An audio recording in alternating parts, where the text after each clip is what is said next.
রিমান্ডে নেয়ার পর কন্টেন্ট ক্রিয়েটর তৌহিদ আফ্রিদির কাছ থেকে বেরিয়ে আসছে একের পর এক চাঞ্চল্যকর তথ্য। তদন্তে যুক্ত কর্মকর্তারা বলছেন আফ্রিদি ছিলেন অস্বাভাবিক প্রভাবশালী। হেফাজতে থাকাকালেও তার আচরণ স্বাভাবিক ছিল না। তার উচ্ছৃঙ্খল ও অস্বাভাবিক আচরণে অতিষ্ঠ তদন্ত কর্মকর্তারা। তিনি গভীর রাত পর্যন্ত জেগে থাকতেন।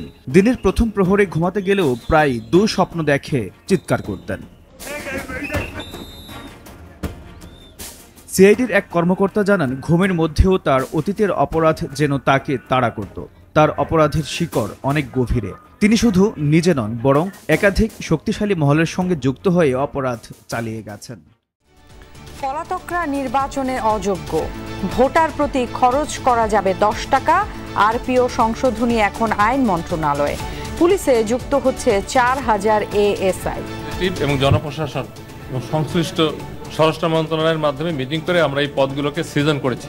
আদালত কর্তৃক কাউকে যদি ফেরারি ঘোষণা করা হয়, তারা নির্বাচনে অংশ নিতে পারবেন না। আপিল বিভাগের আদেশে কাটলো অনিশ্চয়তা। 9 সেপ্টেম্বরই হচ্ছে ডাকসু নির্বাচন। প্রচার প্রচারণা ব্যস্ততায় মুখর ক্যাম্পাস। নানান যে প্রতিক্রিয়া আমাদের সামনে দৃশ্যমান হয়েছে। সর্বশেষ হাইকোর্টের কাঁধে বন্দুক রেখে চেয়েছিল ডাকসু নির্বাচন যেন সুষ্ঠু এবং অংশগ্রহণমূলক হয়।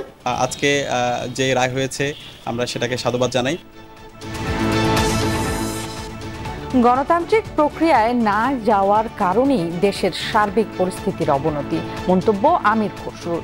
বললেন, 24-এর অভ্যুত্থান কারো একার নয়।